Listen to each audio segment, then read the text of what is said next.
আমার শুকরিয়া এবং ভালো লাগার আরেকটা কারণ হচ্ছে যে অনেক দিন পর আপনাদের সঙ্গে দেখা হলো। কি বলেন? অনেক দিন পর আপনাদের চেহারা দেখলাম।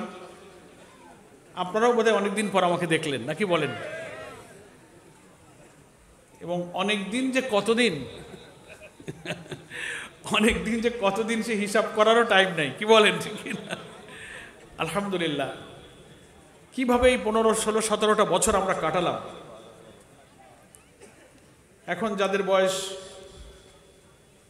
অল্প 20, 25 তরুণ প্রজন্মের ছেলেরা, এর পেছনের সময়ের অত অভিজ্ঞতা তাদের নাই, কিন্তু নতুন সময়ের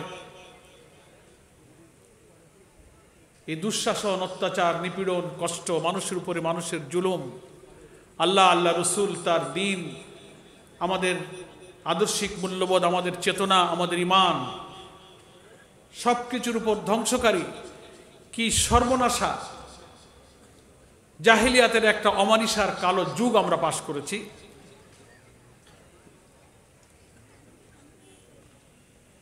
কর্তৃত্ববাদী একটি ফ্যাসিবাদী নির্যাতনের অমানিসার জগদ্দল পাথর আমাদের বুক থেকে আল্লাহ তাআলা গত 5ই আগস্ট অপসারণ করেছেন। আমরা মুক্ত বাতাসে একটু স্বস্তির নিঃশ্বাস ফেলতে পারছি। আপনারাই বলেন,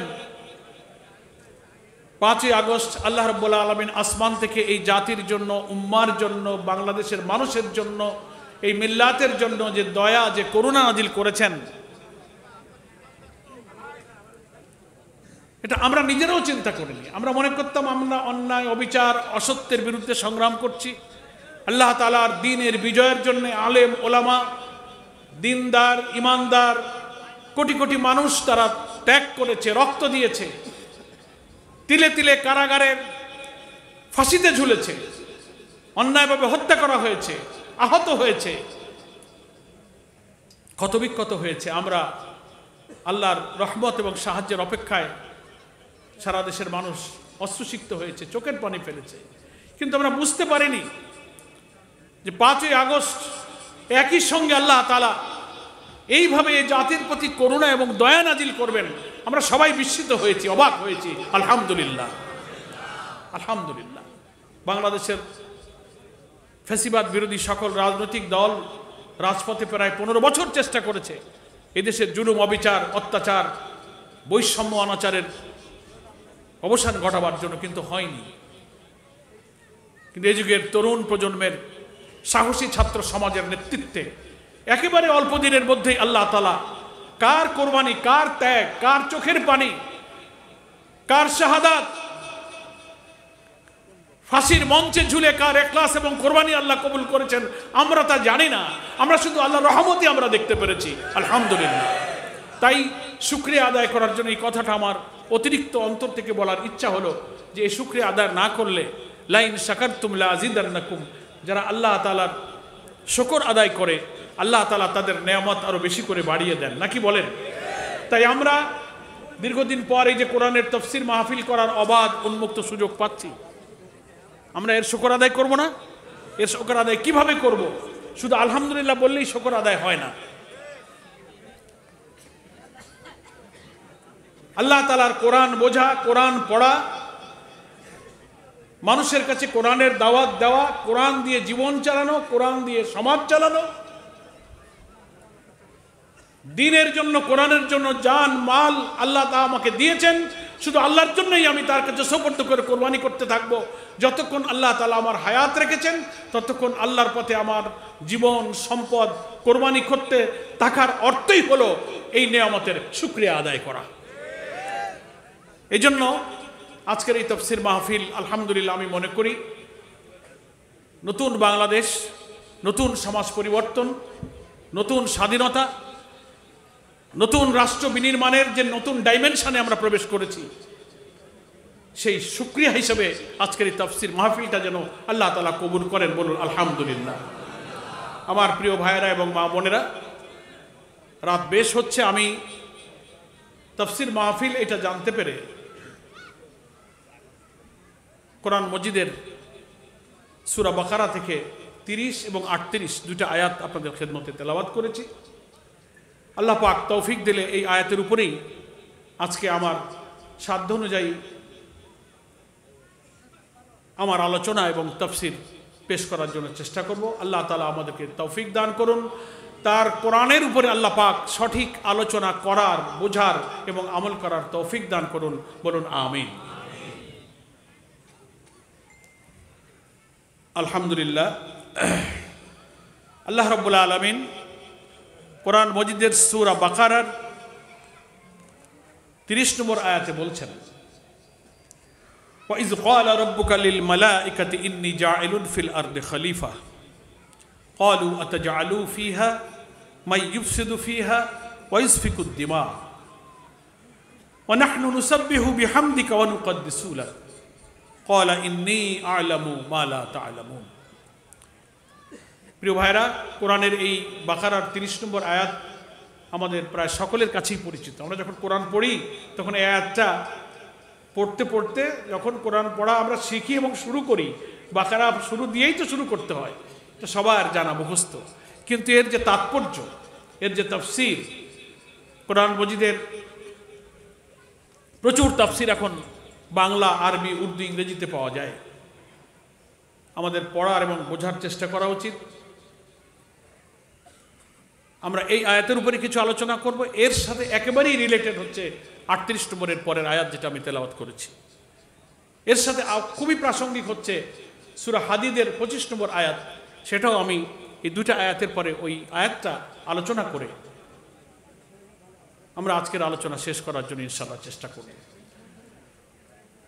এই আয়াতের মধ্যে মানব জাতিকে আল্লাহ তাআলা দুনিয়াতে কেন পাঠিয়েছেন, দুনিয়াতে অসংখ্য আম্বিয়া কেরাম যুগে যুগে হযরত আদম আলাইহিস সালাম থেকে আখেরি নবী, আমাদের প্রিয় নবী সৈয়দুল মুরসালিন মুহাম্মদ মুস্তাফা সাল্লাল্লাহু আলাইহি ওয়াসাল্লাম পর্যন্ত অসংখ্য পয়গম্বর দুনিয়াতে কেন এসেছেন, তার কারণ, তার উদ্দেশ্য, একই সঙ্গে মানব সৃষ্টির উদ্দেশ্য, একই সঙ্গে আম্বিয়া কেরাম পৃথিবীতে কেন এসেছেন সেই উদ্দেশ্যটা এখানে ব্যক্ত করা হয়েছে।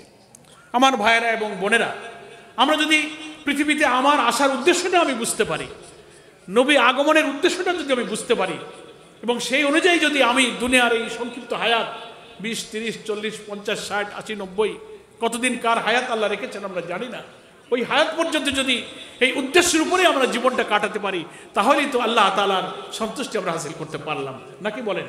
সৃষ্টির উদ্দেশ্য আমাদের পূরণ হলো। এই জন্য আমি এই আয়াতের উপরে আমি সৃষ্টির উদ্দেশ্য আর আম্বিয়া কেরাম নবীরা কেন এসেছেন এবং সে উদ্দেশ্য কিভাবে তারা সফল করেছেন, কিভাবে আমাদের সৃষ্টির উদ্দেশ্যটা সফল করা সম্ভব, এই 3টা আয়াতের মধ্যে আল্লাহ তাআলা তা পরিষ্কার করে তুলে ধরেছেন। আসুন, পয়লা আল্লাহ পাক বলছেন, ওয়াইজ ক্বালা রাব্বুকা লিল মালাইকাতি ইন্নী জাইলুন ফিল আরদি খলিফা। এখানে আল্লাহ তাআলা একটা ঐতিহাসিক ঘটনার ধারা বিবরণী কোরআন মজিদে নিয়ে এসেছেন। মানুষ যখন সৃষ্টি হয়নি তখন ফেরেশতারা ছিল, জিন জাতি ছিল, অনাচার পাপাচারে জিন জাতি লিপ্ত ছিল, সমাজে বিশৃঙ্খলা, রক্তপাত, দাঙ্গা ফাসাদের মধ্যে তারা লিপ্ত ছিল। কিন্তু ফেরেশতারা আল্লাহর সৃষ্টিগত ফিতরাতের কারণে আল্লাহ পাক ফেরেশতাদের কোনো পাপ কাজ করার, অন্যায় করার, আল্লাহর অবাধ্য হবার কোনো ক্ষমতা দিয়ে তৈরি করেননি। ফেরেশতারা শুধু আল্লাহর হুকুমই পালন করতে পারে, আল্লাহ যা আদেশ করেন সেটাই তাই পালন করতে পারে। আল্লাহর হুকুমের অবাধ্য হবার কোনো শক্তি ফেরেশতাদেরকে দিয়ে আল্লাহ তৈরি করেননি। এরকম একটা সময় আল্লাহ তাআলা পরিকল্পনা করলেন যে পৃথিবীতে আমি আর একটা জাতি সৃষ্টি করতে চাই, তারা হচ্ছে মানুষ জাতি। তার পরিচয় আল্লাহ বললেন খলিফা। কি বললেন? খলিফা। ফেরেশতা মণ্ডলীকে তিনি ডাকলেন। লক্ষ কোটি ফেরেশতা দুনিয়াতে আল্লাহর আছে, সেই ফেরেশতাদের একটা মিটিং হলো, ফেরেশতাদের সম্মেলন। এই যে একটা মাহফিল হচ্ছে, আমি কথা বলছি, আপনারা শুনছেন, আল্লাহ রাব্বুল আলামিন ফেরেশতাদের সামনে এরকম সমাবেশে এই বক্তব্যটা রেখেছিলেন। কোরআনে আল্লাহ তাআলা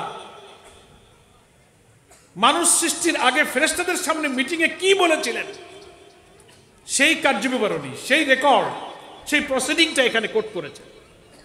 ওয়াইজ ক্বালা রাব্বুকা লিল মালাইকাতি, যখন আল্লাহ তাআলা ফেরেশতা মণ্ডলীর কাছে বললেন, মালাইকা ফেরেশতার বহু বচন, রব, রব্বুকা আমাদের রব, তোমাদের রব। রবকে তো আমরা চিনি, রবকে, রব হচ্ছে আল্লাহ, যিনি প্রতিপালক, সৃষ্টিকর্তা, রিজিকদাতা, শাসনকর্তা, আইনদাতা, ভালো মন্দের মালিক, হুকুমকর্তা, তিনি হচ্ছেন আমাদের রব। ওয়াইজ ক্বালা রাব্বুকা লিল মালাইকাতি, যখন আমাদের রব ফেরেশতা মণ্ডলীকে ডেকে বললেন, তাদের মিটিংয়ে বললেন, ইন্নী জাইলুন ফিল আরদি খলিফা, আমি পৃথিবীতে আমার খলিফা পাঠাতে চাই। বলুন সুবহানাল্লাহ। ইন্নী জাইলুন ফিল আরদি খলিফা, পৃথিবীতে আমি আমার খলিফা পাঠাতে চাই। কাদের সামনে বলছেন? জবাব দেবেন। কাদের সামনে বলছেন? ফেরেশতাদের সামনে বলছেন। কে বলছেন? আল্লাহ বলছেন। কি বললেন? ফেরেশতা থাকার সত্ত্বেও তিনি আরেকটা জাতি সৃষ্টি করবেন, মানব জাতি। আমি গোলাম পরর সাহেব, আজকের সবার সভাপতি কামরুজ্জামান বাবু, ওলামায়ে কেরাম যারা বসে আছি, এখানে যারা শুনছেন, মা বোনেরা যারা আছেন, তখনও আমরা দুনিয়াতে কেউ আসিনি, ফেরেশতারাই শুধু ছিল। তিনি খলিফা পাঠাবেন।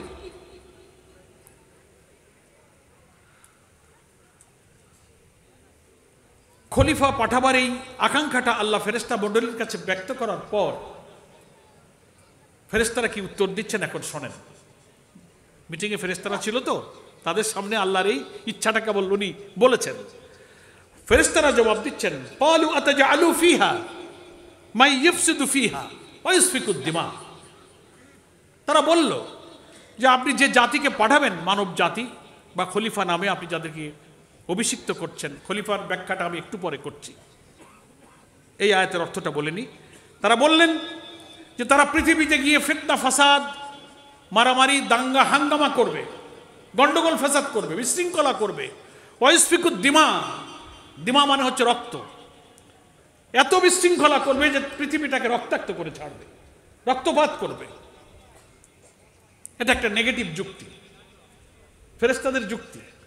ফেরেশতা তো আর আল্লাহকে বাধা দিতে পারে না যে না আল্লাহ আমরা তো আসি, তোমার আর এই মানুষ বানানোর দরকার নাই, এই ক্ষমতা তো ফেরেশতার নাই। ওরা একটা যুক্তি আর একটা ইচ্ছা দিল, আল্লাহ একটা কথা বলছেন, তা আমি একটা যুক্তি দিয়ে দিলাম।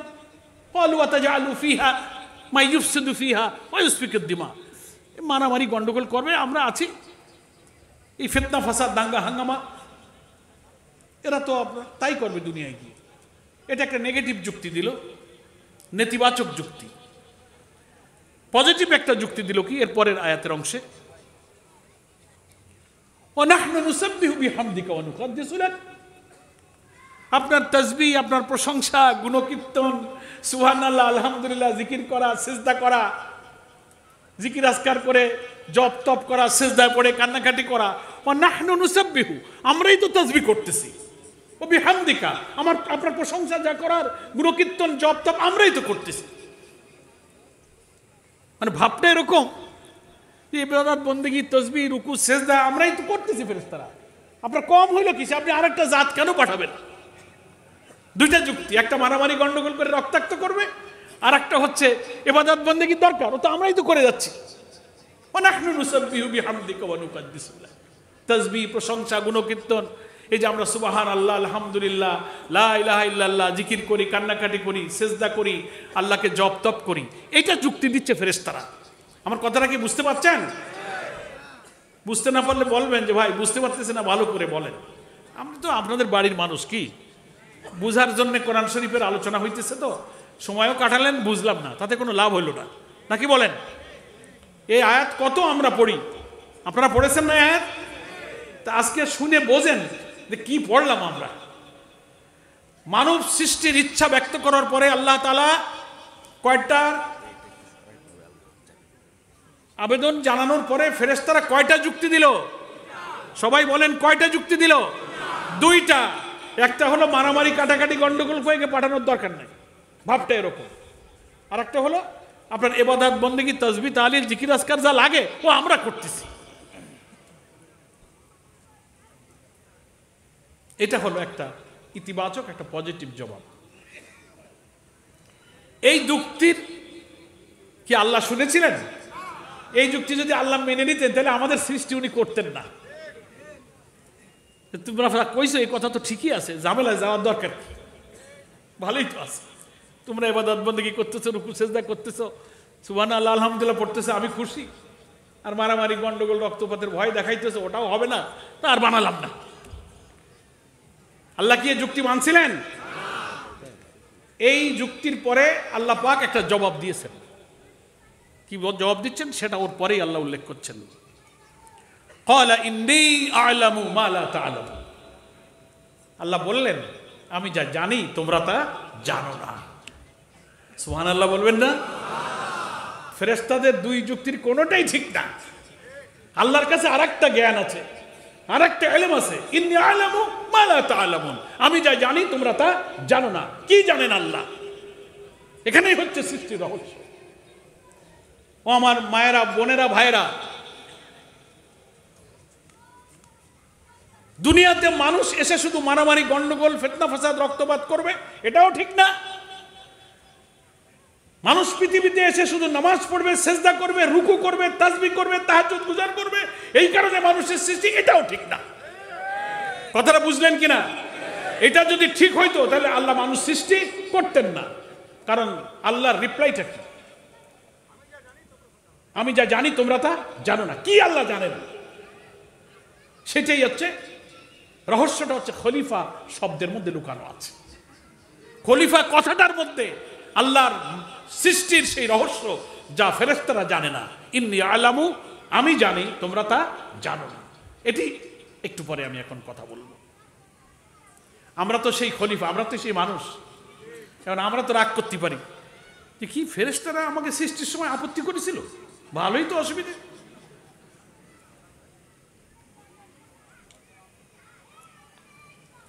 এই জন্যই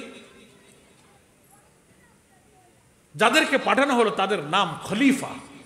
সবাই বলুন কি? খলিফা। খলিফা কথার অর্থ কি? প্রতিনিধি। এই তো এলেম কালাম আছে ভালো, আলহামদুলিল্লাহ। আবার গ্রামে কিন্তু দর্জিকে অনেক সময় খলিফা কইতো, কয় সালাম খলিফা। এই মুরব্বীরা জানে, এখন আর আধুনিক যুবক ছেলেপেলেরা জানে না, নাকি বলেন? কয় সালাম খলিফার কাছে কাপড় সেলাই করতে দিছি, দর্জিকে খলিফা কইতো। খলিফা কথাটার তাৎপর্যের মধ্যে মানুষ সৃষ্টির রহস্য লুকানো, নবী আগমনের রহস্য লুকানো আছে।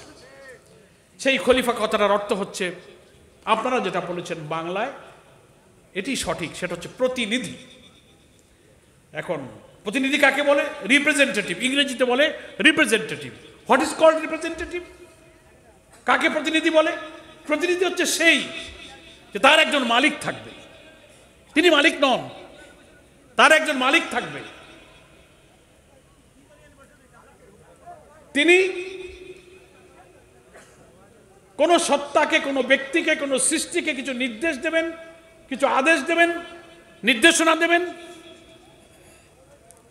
তাই তিনি অক্ষরে অক্ষরে মানবেন, পালন করবেন, একটু বাড়াবেনও না, কমাবেন না, নিজের চিন্তা তার মধ্যে ঢুকাবেনও না। মালিক যা বলেছে অক্ষরে অক্ষরে সেটা সে পালন করবে। তিনি হচ্ছেন উপযুক্ত প্রতিনিধি, তিনি হচ্ছেন আসল রিপ্রেজেন্টেটিভ। কথা বুঝে আসছে? আমি একটা ছোট্ট উদাহরণ দিলে বুঝতে সহজ হবে। এই যে আমাদের দেশে দেখবেন কিছু কোম্পানি আছে, কিছু দোকান আছে, এজেন্সি আছে। হেড অফিস ঢাকায় থাকে, ব্রাঞ্চ অফিস জেলায় জেলায় থাকে। বাটার জুতোর দোকান আছে, বাটা একটা কোম্পানি না? অনেক কোম্পানি আছে, অ্যাপেক্স আছে, নানান কোম্পানি আছে। দেখবেন কিছু কোম্পানি হেড অফিস আর মালিক থাকে ঢাকায়, সব জায়গায় শাখায় তার কিছু এজেন্সি, কিছু ম্যানেজার চাকরি দিয়ে ঠিক করে। তারে বলে যে তোমারে আমি নিয়োগ করলাম, তুমি আমারই বেচা কেনা করবা। এই জুতোর দাম এত, 36 টাকা 33 পয়সা লেখা থাকে। গেছেন না জুতোর দোকানে? তা কথা কন না কেন? 23 টাকা 6 পয়সা এরকম একটা থাকে। আপনি দোকানদারের কাছে গিয়ে বলবেন যে বাবা এই 23 টাকা কেন, তুমি 20 টাকা নাও। ও কি 20 টাকায় দেবে? দেবে না। কেন দেবে না? কন্দি ও নিজে মালিক না, ও ওর খলিফা, ওর প্রতিনিধি। ওর চাকর। ও 2 টাকা কম নিলে মালিককে ওই 2 টাকা বুঝিয়ে দেওয়া লাগবে। ওর কমানোরও ক্ষমতা নেই, বাড়ানোরও ক্ষমতা নেই। ওর মধ্যে নিজের কোনো মতামত ঢুকাবারও কায়দা নেই, কারণ ও নিজে মালিক নয়, ওর আরেকজন মালিক আছে, ও তার প্রতিনিধিত্ব করে, সে মালিককে রিপ্রেজেন্ট করছে, ফলে তার ওখানে কোনো কথা চলবে না। আমি উদাহরণটা ছোট্ট দিলাম যে প্রতিনিধি আর মালিকের মধ্যে পার্থক্য কি। তো আল্লাহ তাআলা ইন্নী জাইলুন ফিল আরদে খলিফা কথাটা বলছেন ফেরেশতাকে যে তোমরা তো আমার তাসবিহ করতেছো, সেজদা করতেছো, রুকু করতেছো, তুমি আমার খলিফা না। আমি এমন একটা জাতি সৃষ্টি করতে চাই যারা আমি তাকে যা আদেশ করব, নিষেধ করব, আসমান থেকে আমার কিতাব যাবে, ওহী যাবে, আম্বিয়া কেরামকে পাঠাবো, সহিফা আকারে যাবে, নিজের জীবনে, পরিবারে, সমাজে, রাষ্ট্রে, দুনিয়াতে হুবহু তা মানবে, কমাবেও না, বাড়াবেও না, নিজের মত পথ তার মধ্যে ঢুকাবে না, 100% সেটা মেনে আমার আসল প্রতিনিধিত্ব, আমাকে সে রিপ্রেজেন্ট করবে, এমন একটা জাতি আমি পাঠাবো। সেজন্যই নাম দেয়া হয়েছে খলিফা। উনি হচ্ছেন আল্লাহর প্রতিনিধি, তিনি হচ্ছেন প্রতিনিধি। সেখানে তার কোনো নিজের আইন কানুন মত পথ চলবে না, যেটা আল্লাহ বলবেন তিনি সেটা করবেন, তাহলেই হবে আসল প্রতিনিধি। এখন ভাবতে পারেন যে ভাই তাহলে ফেরেশতারা কি খলিফা হতে পারতো না? ফেরেশতারা কি আল্লাহর সব আদেশ মানতো না? না, আদেশ তো মানে, কিন্তু তাদের একটা সমস্যা আছে। মানুষকে কেন আশরাফুল মাখলুকাত বলা হয়েছে? আশরাফুল মাখলুকাত মানে কি? সৃষ্টির সেরা। আমরা যখন স্কুলে মাদ্রাসায় ছেলেরা পড়ে, একটা প্রশ্ন হয় যে মানুষকে কেন আশরাফুল মাখলুকাত বলা হয়, নাকি বলেন? কত মাখলুক, কত সৃষ্টি আছে, মানুষ কেন শ্রেষ্ঠ? এই খলিফা কথার মধ্যে সেই শ্রেষ্ঠত্বের রহস্য লুকানো। সেটা হচ্ছে এই যে ফেরেশতাদেরকে আল্লাহ তাআলা কোনো পাপ কাজ করার জ্ঞান দেননি, পাপ কাজ করার ক্ষমতা দেননি, আল্লাহর অবাধ্য হওয়ার কোনো শক্তি দেননি। কিন্তু যে মানুষকে আল্লাহ খলিফা করে পাঠিয়েছেন, সেই মানুষকে আল্লাহ আল্লাহর অবাধ্য হওয়ার ক্ষমতা দিয়েছেন, পাপ করার, নাফরমানি করার, অন্যায় করার, বিদ্রোহ করার, কুফরি করার ক্ষমতা আল্লাহ দিয়েছেন। আবার ওই মানুষকে আল্লাহর হুকুম মানার, দাসত্ব করার, আদেশ পালন করার, আল্লাহর জন্য কোরবানি করার, জীবন দেবার, আল্লাহর হুকুম মানার জন্য তিলে তিলে জীবনকে নিঃশেষ করে দেবার ইমানি শক্তিও মানুষকে আল্লাহ দান করেছে। এজন্য ফেরেশতাদের চেয়ে মানুষের দাম বেশি। কারণ ফেরেশতাদের তো পাপ কাজ করার কোনো ক্ষমতাই নেই। তো যার পাপ কাজ করার ক্ষমতা নেই, তার নেকির কাজের কোনো দাম নেই। আমার কথা বুঝে আসছে কিনা? ওরম ক্ষমতা যদি আমারও আল্লাহ দিত যে তুমি জেনা করতে পারবা না, তোমার বেপরদা হবে না, তুমি হারাম খেতে পারবা না, মিথ্যা বলতে পারবা না, তোমার চোখ, কান, হাত, মুখ, সমস্ত অঙ্গ প্রত্যঙ্গ আল্লাহর সীমার বাইরে যাইতে পারবে না, জনমভর তুমি শুধু আল্লাহ আল্লাহ রসুল সেজদা রুকু করে কাটাবা, ওই ক্ষমতা যদি আমাকে দিত তা আমিও ফেরেশতার মতো পারতাম, নাকি বলেন? কিন্তু আমার সামনে যদি হারাম টাকা থাকে, সুন্দরী মেয়ে থাকে, একটু মিথ্যা কইলেই মাসে 10 লাখ টাকা আয় হয়, রূপসী সুন্দরী নারীর দিকে তাকালে মনের মধ্যে নফসের খায়েশটা জাগে, চাঁদাবাজি, লুটপাট, সিন্ডিকেট, ব্যবসা বাণিজ্য, মাস্তানি করে সেরা হইতে পারি আল্লাহর হুকুমের। এই জ্ঞান আল্লাহ আমাকে দিয়ে দিয়েছেন যে দেখো এইটা নিষেধ আর এইটা আদেশ, এইটা করলে জাহান্নাম, এইটা করলে জান্নাত। ইন্নাল আবরার লাফি নাঈম ওয়া ইন্নাল ফুজ্জার লাফি জাহিম। নিশ্চয়ই যারা নেক কাজ করবে, আবরার হবে, ভালো মানুষ হবে, তারা জান্নাতের নেয়ামতের মধ্যে থাকবে। আর পাপী যারা হবে, অবাধ্য হবে, তারা জাহান্নামে থাকবে। এটা কে বলে দিয়েছেন? আল্লাহ বলে দিয়েছেন। এখন শ্রেষ্ঠ হয়েছে এই কারণে যে আমার পাপ কাজ করার ক্ষমতা থাকা সত্ত্বেও আমি আল্লাহকে ভয় করে আমি পাপ থেকে বেঁচে থাকবো, এজন্য আমি ফেরেশতার চেয়ে সবচেয়ে শ্রেষ্ঠ। আমার কাছে সুন্দরী নারী থাকবে, হারাম খাওয়ার সুযোগ থাকবে, মিথ্যা বলার সুযোগ থাকবে, মসজিদে আজান হবে আমি গেলাম না, এই ক্ষমতা আমার থাকবে, রোজা ফরজ আমি রাখলাম না, এই ক্ষমতা আমার আছে। তবুও যখন রোজার মাস আসবে, আজান যখন হবে, আমার হৃদয়ের মধ্যে আল্লাহর ভয় জাগবে, আল্লাহর আদেশ পালন না করে আমি জাহান্নামের দিকে জ্বলবো। একটা টাকা যদি আমি হারাম খাই, আল্লাহ তাআলা আমাকে জাহান্নামের আগুনে জ্বালাবেন। এই আল্লাহকে ভয় করে অভাবে থাকি, অনটনে থাকি, যত কষ্ট হোক একবেলা খাই, না খেয়ে থাকি, কম খাই, কম পড়ি, তবুও আমি হারাম খাবো না, মিথ্যা বলবো না, বেপরদা চলবো না। দুনিয়ায় কম খেয়ে কম পরে আল্লাহকে খুশি করার জন্য আমার কষ্ট হোক, লোকেরা মন্দ বলুক, মারুক, কাটুক, আমি দুনিয়ায় ছোট হয়ে থাকি, আমি দুনিয়া ছাড়তে রাজি আছি, কিন্তু আল্লাহকে ছাড়তে রাজি নই। দুনিয়ার এই সংক্ষিপ্ত জীবনে আল্লাহর আদেশ আমি মানব, কিন্তু দুনিয়ার সুখ শান্তির ততটুকু আমি করব যা আমার জন্য আল্লাহ জায়েজ করেছেন। কিন্তু আল্লাহকে অসন্তুষ্ট করে আমি দুনিয়া ভোগ করবো না, বরং আল্লাহকে খুশি করতে দুনিয়ার যা ছাড়তে আমি সব ছাড়তে রাজি আছি। এই ক্ষমতা আল্লাহ তাআলা মানুষকে দিয়েছেন কিনা বলেন? সেই কারণে মানুষ না খেয়ে থাকে। রিক্সাওয়ালা, দিনমজুর, প্রচুর আপনি সমাজে এমন পাবেন যে সারাদিন খাটনি করে 500 টাকা দিন মজুরি পায়, কিন্তু তা আপনি লক্ষ টাকা তাকে আপনি ঘুষ দেবেন। রাস্তায় টাকার বান্ডিল একটা লোক ফেলে চলে গেছে, ও চোখের সামনে অন্ধকার রাত্রে দেখছি একা, লাখ টাকার বান্ডিল, এটা নিয়ে গেলে আমার সারাদিন আমি কিচেন খেটে 500 টাকা পাই, আজকে 1 লাখ টাকা পাইছি। চারিদিকে তাকায় দেখলো কেউ তো দেখতেছে না। বহু ইমানদার দিনমজুর আপনি পাবেন ওরকম পথে পালানো 1 লাখ টাকা, বা একটু মিথ্যা কইলে আরো টাকা হয়, এরকম আয়ের সুযোগ যখন তার সামনে আসবে, তখন তার অন্তরে এই ভাবনা আসবে যে দুনিয়ার কেউ না দেখুক, আমার আল্লাহ তো দেখতেছেন। আমি 300 টাকায় সংসার চালাবো, এক বেলা খাবো, কিন্তু কার মাল ফেলে গেছে এ হারাম আমি খাবো না। আমার বহু রিক্সাওয়ালা আপনি পাবেন, বহু দিন মজুর পাবেন কিনা বলেন? কেন উনি হলেন এরকম? তার মধ্যে আল্লাহর ভয় আছে, জাহান্নামের ভয় আছে, মৃত্যুর ভয় আছে, পরের মাল, পরনারীর দিকে বেপর্দা করলে কবিরা গুনাহ হয়, এই ভয় তার আছে। এই জন্য সে পর্দার খেলাফের কোনো প্রশ্ন আসলে সে চক্ষুকে অবনত করে। এই শক্তিটা মানুষের আছে। তাই পাপ কাজ সামনে আসার সত্ত্বেও আল্লাহকে ভয় করে পাপ ত্যাগ করে আল্লাহর হুকুম মানে বলে সৃষ্টির মধ্যে মানুষ হচ্ছে সবচেয়ে শ্রেষ্ঠ। আর ফেরেশতার সামনে পাপ আসে না, ও পাপ করতে পারে না, তাই ওর নেকির কাজেরও কোনো দাম নাই। বাবা, হারাম টাকা, সুন্দরী নারী, পাপের সুযোগ থাকার পরেও যদি তুমি ওইটা ছাড়তে পারো, তাইলে না তোমার দাম আছে। একটা লোক সুন্দরবনে গেল, 3 দিন সুন্দরবন ভ্রমণ করে এসে গল্প দিল কি, ভাই আমি একটা নেকির কাজ করছি। কি নেকির কাজ? বলে 3 দিনের মধ্যে আমার কোনো মেয়ের দিকে চোখ যায়নি, আমি পর্দা মেনে চলছি। তা সুন্দরবনে পর্দা মানতে তুমি নারী পাবা কোন যায়? তো বাঘ ভাল্লুক আর খালি বন জঙ্গল। কিন্তু হাট বাজারে, ফুলতলার হাটে যাও, দামোদরে যাও, পথের বাজার যাও, রাস্তাঘাটে টাউন বাজারে যাও, সারাদিন মহিলারা বেহায়াপনা করে ঘুরবে, ওর মধ্য থেকে চোখকে হেফাজত করতে পারো কিনা, এটাই হচ্ছে ঈমানের পরীক্ষা। চতুর্দিকে হারাম থাকবে, মিথ্যা থাকবে।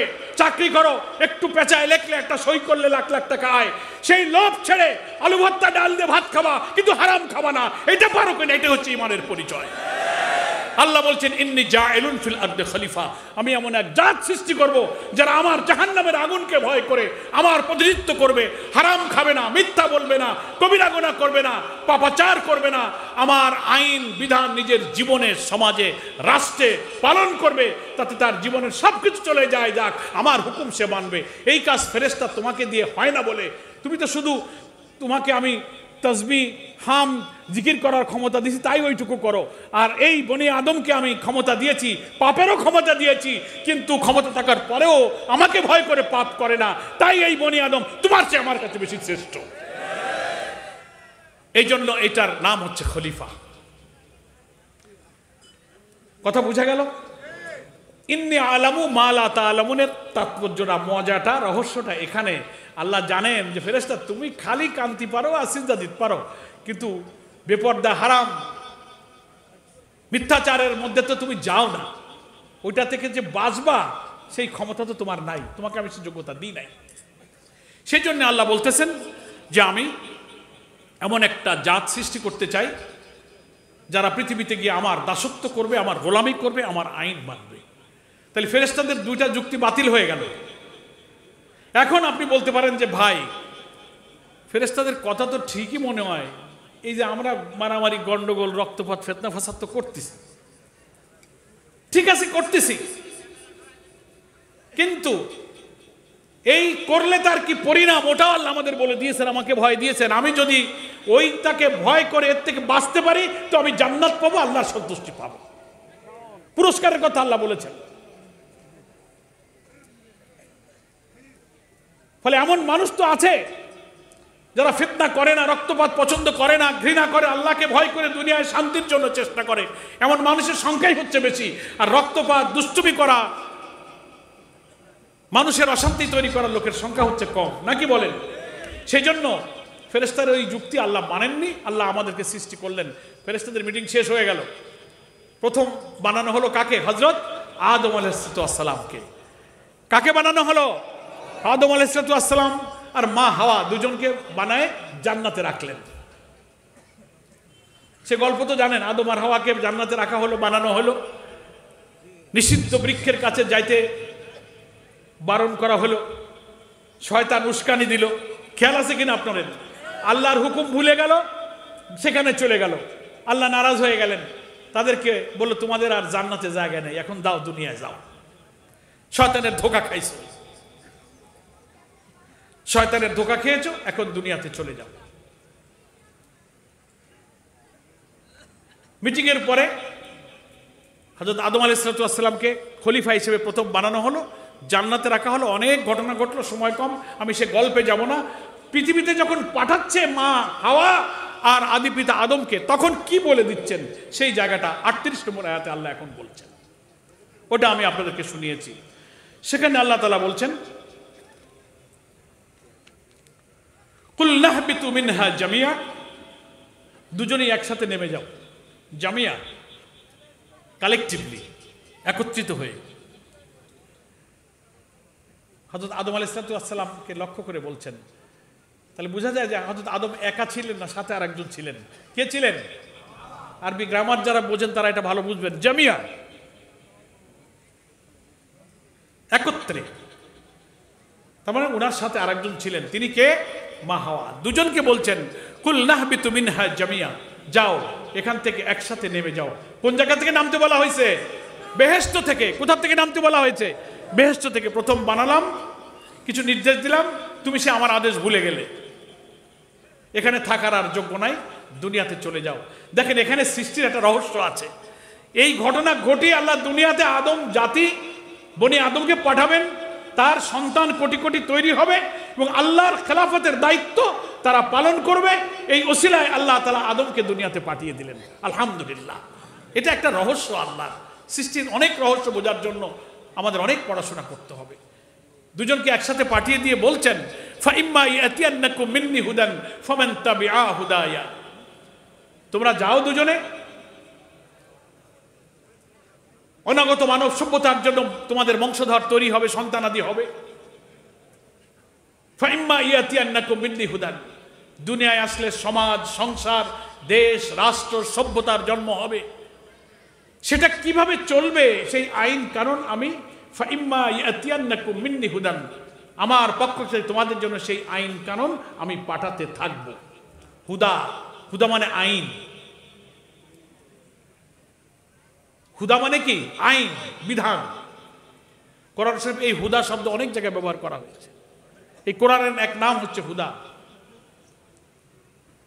কোরআন নাজিল করে এই কোরআনের পরিচয় দিতে গিয়ে আল্লাহ বলেছেন, শাহরু রমাদানাল্লাযী উনজিলা ফীহিল কুরআন হুদাল লিন-নাস। এই যে সেই হুদা, রমজান মাস, এ মাসে আমি কোরআন নাজিল করেছি। হুদাল লিন-নাস, যা মানব জাতির জন্য হুদা। হুদা মানে আইন, বিধান, code of life, way of life, constitution. মানুষের সমাজ, পরিবার, রাষ্ট্র, দেশ, অর্থনীতি, ব্যাংক, বিমা, কোর্ট কাচারি, জুডিশিয়ারি, অ্যাডমিনিস্ট্রেশন, আন্তর্জাতিকতা কিভাবে চলবে, এই সমস্ত বিধানের নাম কোরআন শরীফে বলা হয়েছে হুদা, আইন। আল্লাহ বলতেছেন আদমকে, ফাইম্মা ইয়াতিয়ান্নাকুম মিন্নি হুদান, আদম আর হাওয়া বেহেশত থেকে দুনিয়ায় যাও, আর তোমাদের সন্তানাদি যারা হবে দুনিয়াতে গিয়ে তোমাদেরকে আমি অসহায় করে ছিড়া দিলাম না, আমার তরফ থেকে আইন কানুন নাজিল হইতে থাকবে আসমান থেকে, আমি পাঠাবো। ফামান তাবিআ হুদায়া, এটা যদি তুমি অনুসরণ করতে পারো, মানতে পারো, মেনে চলতে পারো, ইত্তেবা করা, ফলো করা, ফামান তাবিআ হুদা, এই হুদা, এই কোড অফ লাইফ, এই ওয়ে অফ লাইফ, এই আইন, এই শাসনতন্ত্র, এই বিধান, এই রাষ্ট্রনীতি, এই সংবিধান, ফামান তাবিআ, if you follow the rule, if you follow the constitution ফামান তাবিআ, যদি তুমি মানতে পারো। আল্লাহ নিশ্চিত শান্তি নিরাপত্তার গ্যারান্টি দিয়ে পরের আয়াতে বলছেন ফালা খাউফুন আলাইহিম ওয়ালা হুম ইয়াহজানুন, দুনিয়ার জীবনের মানুষের জন্য তোমাদের কোনো দুশ্চিন্তাও থাকবে না, ভয়ও থাকবে না। বলুন সুবহানাল্লাহ বিহামদি। আমরা আদমের বংশধর, সেই কত হাজার বছর আগে হযরত আদম আদিপিতে এসেছেন, তার ঔরসে একের পর এক কোটি কোটি মানুষ এখন পৃথিবীতে তৈরি হয়ে গেছে। কত রাষ্ট্র, কত দেশ, কত সভ্যতা, কত নগর, বন্দর, গ্রাম তৈরি হয়েছে। আখেরি নবী মুহাম্মদ মুস্তাফা সাল্লাল্লাহু আলাইহি ওয়াসাল্লাম পর্যন্ত ওই যে ওয়াদা আল্লাহ তাআলা করেছেন মানব জাতির সামনে, আমাদের আদি পিতা হযরত আদম প্রথম মানুষ যেমন, তেমনি তিনি প্রথম নবীও, নাকি বলেন? তিনি প্রথম নবী এবং প্রথম মানুষ। তার কাছে আল্লাহ প্রতিশ্রুতি দিয়েছেন, যাও তোমাদেরকে অসহায় করে ছেড়ে দিলাম না, দুনিয়ার সমাজ, রাষ্ট্র, দেশ চালাবার জন্য আমি আসমান থেকে তোমাদের কাছে বিধান পাঠাবো। সে বিধানটা হচ্ছে হুদা, হুদাল্লিন নাস। নাস মানে হচ্ছে মানুষ, নাস মানে কি বলুন? মানুষ। ফলে কোরআনের এই হুদা বা আসমান থেকে লক্ষ লক্ষ পয়গম্বর যারা এসেছেন তাদের মাধ্যমে যা এসেছে, আল্লাহ বলছেন এটা সব মানুষের জন্য শান্তির আইন। হিন্দু, মুসলিম, বৌদ্ধ, খ্রিস্টান, নাস, হোল ম্যানকাইন্ড, সমস্ত মানব সভ্যতার জন্য এই কোরআন বা আল্লাহর আসমান থেকে যা সব আম্বিয়া কেরামের জন্য এসেছেন ওটা হচ্ছে শান্তির আইন। তাই আল্লাহ বলছেন ফামান তাবিআ হুদায়া ফালা খাউফুন আলাইহিম ওয়ালা হুম ইয়াহজানুন, যারা আমার পাঠানো এই আইন দিয়ে পরিবার চালাবে, সমাজ চালাবে, ব্যক্তিগত জীবন চালাবে, রাষ্ট্র চালাবে। লা খাউফুন আরবি শব্দ, ভয়। খাউফুন মানে ভয়, ইয়াহজানুন দুশ্চিন্তা, পেরেশানি, টেনশন, অনাগত কোনো বিপদ আসার আশঙ্কা, ইয়াহজানুন বলা হয়েছে তাফসীরের মধ্যে। তা আল্লাহ দুইটা গ্যারান্টি দিচ্ছেন, দেখেন আমাদের মাবুদ কত রহমান, কত গফুর।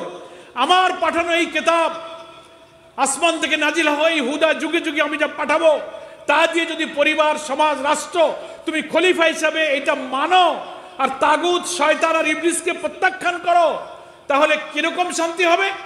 কোনো বিপদ, অনাহার, না খেয়ে থাকা, ভাত কাপড়ের অভাব, সন্ত্রাস, নৈরাজ্য, বিশৃঙ্খলা হবে না। লা খাউফুন, ঘরে চাল নেই, কালকে কি খাবো, শিক্ষা, চিকিৎসা, বাসস্থান, রাষ্ট্রের এই অভাব, দুর্ভোগ, নির্যাতন, জুলুম, যার যা হক, যা প্রাপ্য সে পাবে না, এই দুঃখ কষ্টর ভয় তার কোনোদিন থাকবে না। প্রত্যেক মানুষ শান্তিতে থাকবে। তাই বলছেন দুনিয়ায় কোনো কষ্ট তোমাদের হবে না। লা খাউফুন, ভয় মানে ঘরে যদি অভাব থাকে, টাকা না থাকে, কোনো বড় অসুখ বিসুখ, কোনো বিপদ, সমাধানের কোনো পথ নেই, এটি তো মানুষের মধ্যে ভয়ের কারণ হয়। আল্লাহ বলছেন এমন একটা বিধান আমি পাঠাবো যা নিয়ে তোমাদের ক্ষুধা, দারিদ্র, অনাহার, অন্নহীন, বস্ত্রহীন, অনাহারী মানুষের চিৎকার, কষ্ট দুনিয়াতে থাকবে না, এর ভয়ও থাকবে না। এবং দুশ্চিন্তার অর্থ হলো ভবিষ্যতেও এরকম বিপদ আর আসবে কিনা এমন কোনো দুশ্চিন্তাও তোমাদের থাকবে না। এমন এক শান্তি এবং নিরাপদ পৃথিবী তোমরা উপহার পাবে, শর্ত প্রোভাইডেড ফামান তাবিআ হুদায়া, যদি আমার পাঠানো এই আইনকে তুমি অনুসরণ করতে পারো। সুবহানাল্লাহ বিহামদি। এই প্রতিশ্রুতি আল্লাহ কার কাছে দিচ্ছেন? হযরত আদমের কাছে দিচ্ছেন। আসলেন এবং সেই ওয়াদার কন্টিনিউশন, ধারাবাহিকতা হিসেবে হযরত আদম, তারপরে একের পর এক হযরত নূহ আলাইহিস সালাম, লূত আলাইহিস সালাম, এবং একের পর এক ইব্রাহিম, ইউসুফ, ঈসা, মুসা, দাউদ, সুলাইমান, কত নবী এসেছেন। শেষ নবী, আখেরি নবী মুহাম্মদ মুস্তাফা সাল্লাল্লাহু আলাইহি ওয়াসাল্লাম পর্যন্ত এসেছেন। প্রত্যেক নবীর কাছে কারো কাছে কিতাব অথবা কারো কাছে সহিফা আল্লাহর কাছ থেকে। ওই যে ওয়াদা করেছেন ফাইম্মা ইয়াতিয়ান্নাকুম মিন্নি হুদান, আমার কাছ থেকে হুদা যাবে, আইন যাবে। সব নবীর কাছে আইন এসেছে, কিতাব আকারে এসেছে। আমাদের শেষ নবীর কাছে এসেছে এই কোরআন। এটা কার কাছে এসেছে? সব নবীর কাছে, সব যুগে এসেছে।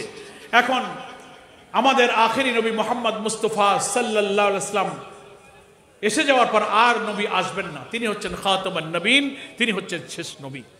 তার কাছে এই কোরআন এসেছেন এবং এই কোরআনেই আল্লাহ তাআলা মানুষের জন্য, সমাজ, রাষ্ট্র, জীবন চালাবার জন্য প্রতিনিধি হিসেবে, যে তুমি আমার প্রতিনিধি, আমার খলিফা, শয়তান তাগুতের কথা শুনবে না, মানুষের রচিত কোনো মতবাদ আইন মানবে না, আমি যেটা দিয়েছি এটাকেই মানবে, তাহলেই ফালা খাউফুন আলাইহিম ওয়ালা হুম ইয়াহজানুন, দুনিয়ার জীবনে দুঃখ কষ্ট অনাহার দুশ্চিন্তা দুর্নীতি সন্ত্রাস চাঁদাবাজি মস্তানি ফেরেশতা যে ভয় করেছিল লা খাউফুন, এর কোনো ভয়ও থাকবে না, ওয়ালা হুম ইয়াহজানুন, দুশ্চিন্তাও করতে হবে না।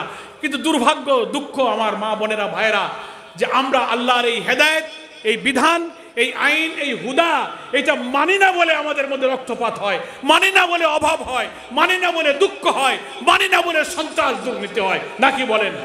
যদি আমরা মানতাম ফামান তাবিয়া, তাহলে আমাদের আর কোনো দুঃখ হতো না।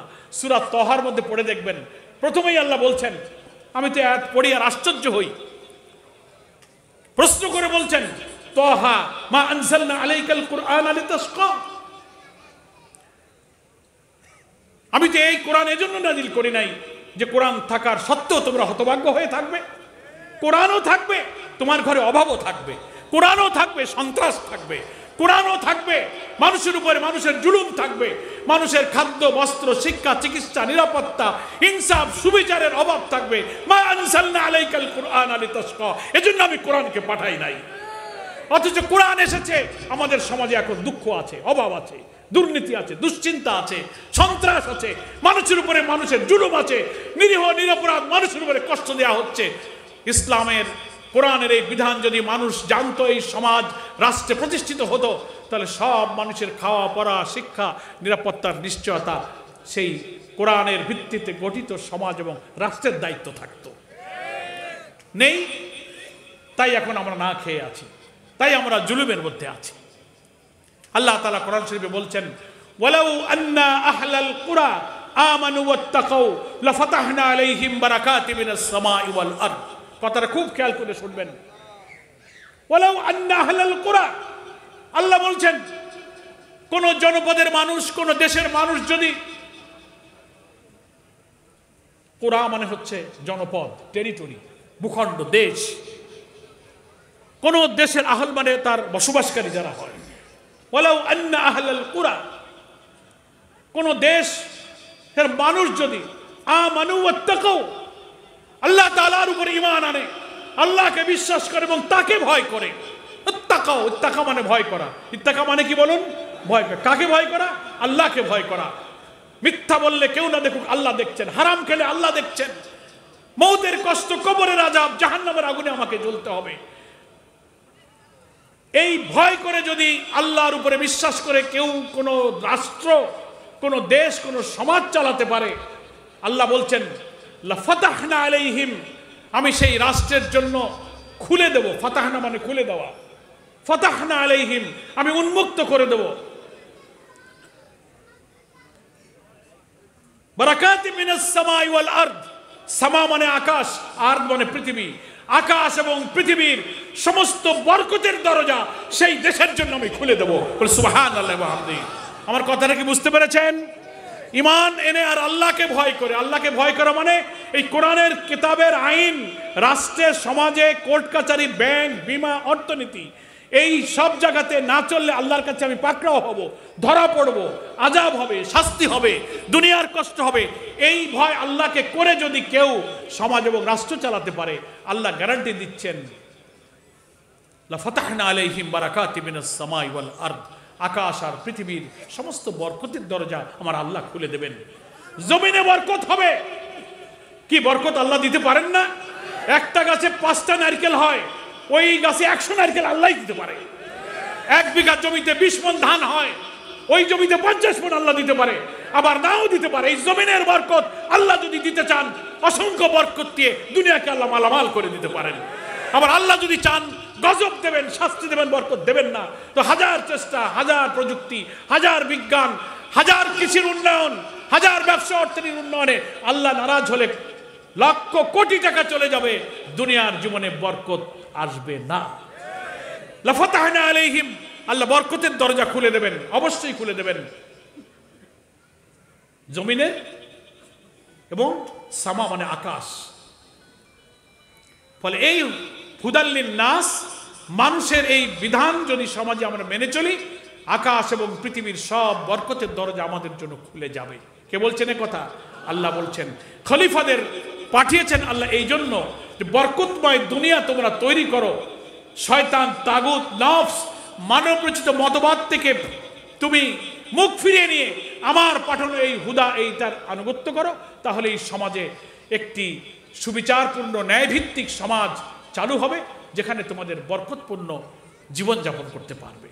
তাহলে মানুষ সৃষ্টির উদ্দেশ্যটা বোঝা গেছে। মানুষ সৃষ্টি হয়েছে কেন?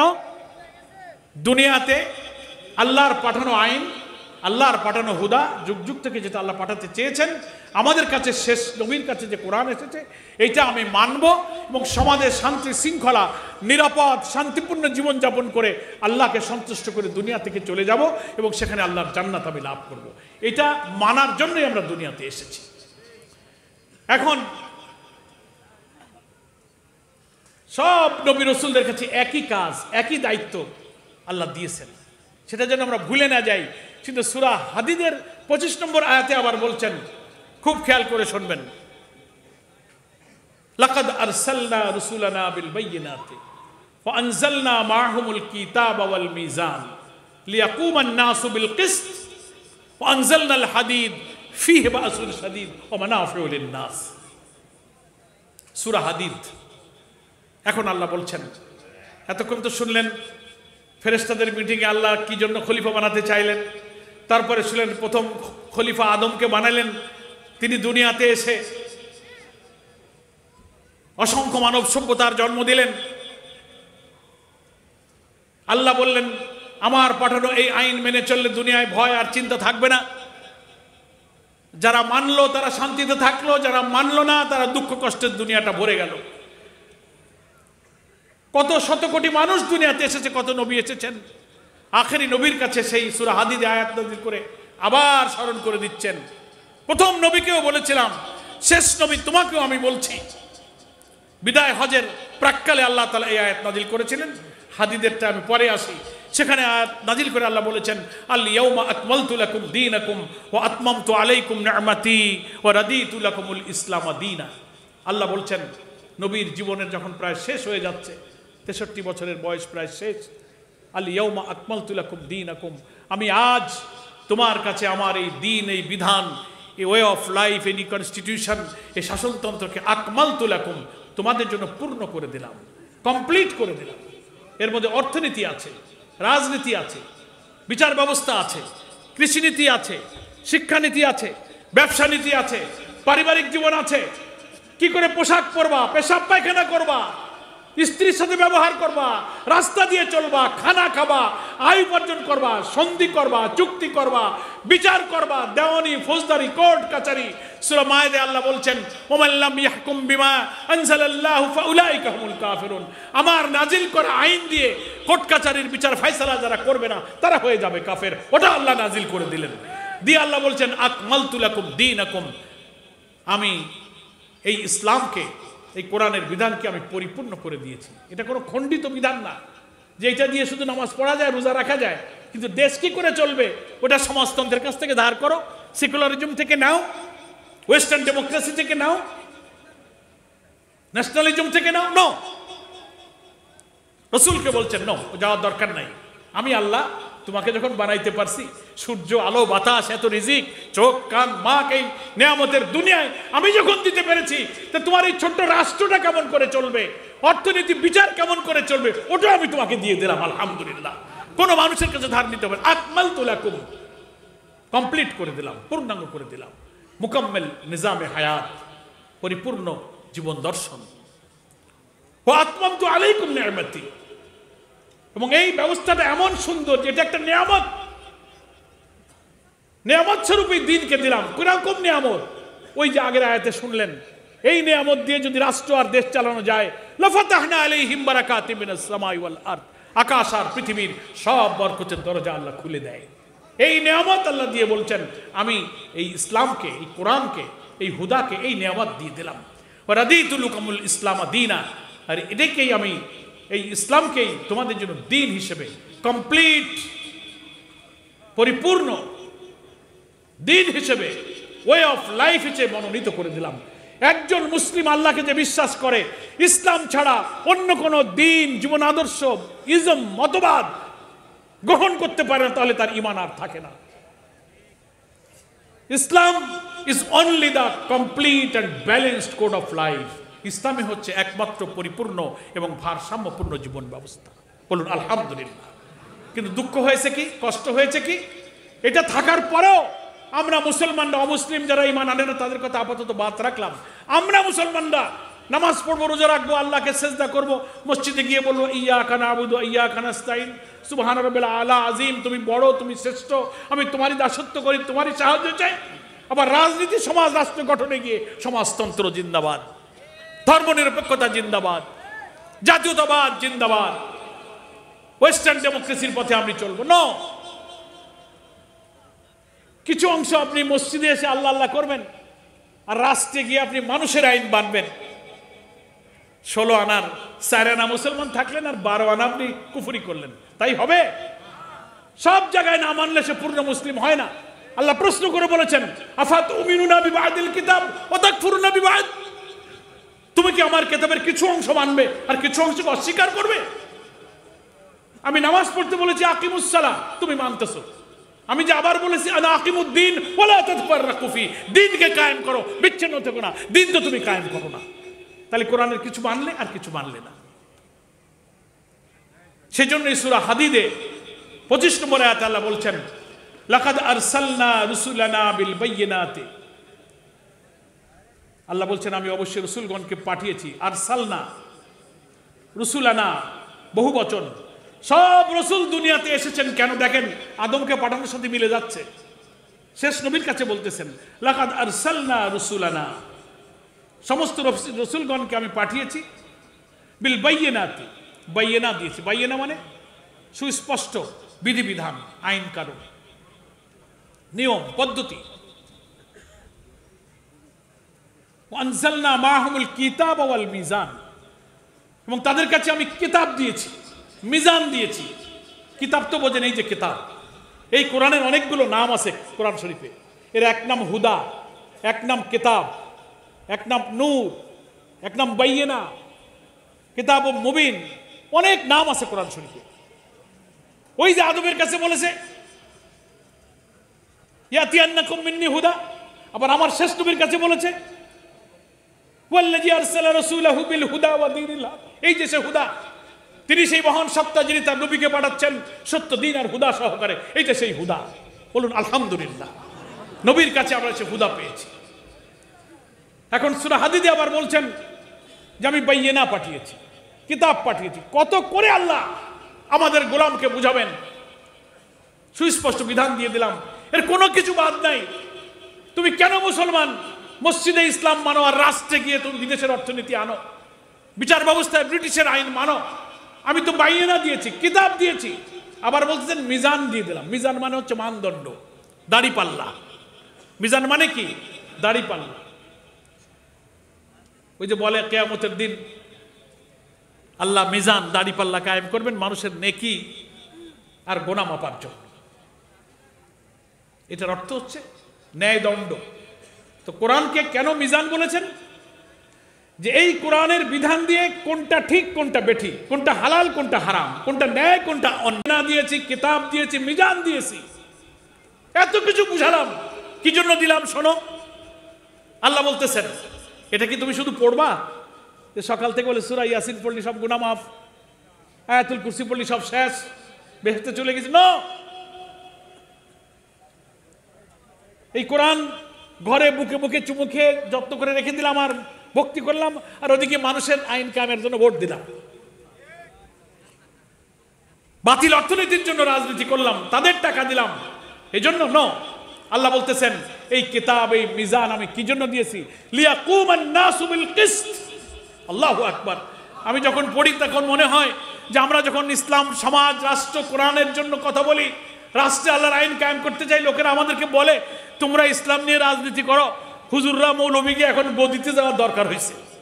কয় হুজুরকে গদির লোভ হয়েছে, কি কয় না মানুষ? আমি আল্লাহর এই আয়াতটা পড়ে দেখি যদি মানুষ কোরআনটা পড়তো আর বুঝতো। বলছে কিতাব, বায়্যিনা আর মিজান আমি এই জন্য দিয়েছি, ঘরে বসে পড়বা আর জুজদান দিয়ে বাঁধে রাখার জন্য নয়। লিয়াকুমান নাসু বিল কিসত। কুম মানে হলো প্রতিষ্ঠিত হওয়া, খাড়া হওয়া, এস্টাবলিশড হওয়া। নাস মানে মানবতা, হোল ম্যানকাইন্ড, সমস্ত মানব সভ্যতা। কিস্ত মানে হচ্ছে সুবিচার। এখানে আলেম ওলামায়ে কেরাম আছেন। কিস্ত সূরা হাদীদের 25 নম্বর আয়াত পড়ে দেখবেন। কিস্ত মানে হচ্ছে সুবিচার, জাস্টিস, ইনসাফ। যার যা প্রাপ্য সমাজে সে যেন তা পায়। ভাত, কাপড়, খাওয়া পরা, জীবনের নিরাপত্তা, ইজ্জত, সম্মান, যার যা প্রাপ্য সমাজে আল্লাহ কোরআনে বলছেন, সেইটার অর্থ হচ্ছে কিস্ত, সুবিচার, ইনসাফ। লিয়াকুমান নাসু বিল কিস্ত, সমস্ত মানুষ যেন এই সুবিচারের উপরে কায়েম থাকতে পারে, প্রতিষ্ঠিত থাকতে পারে, সেজন্য আমি বাইয়িনা কিতাব আর মিজানকে পাঠিয়েছি।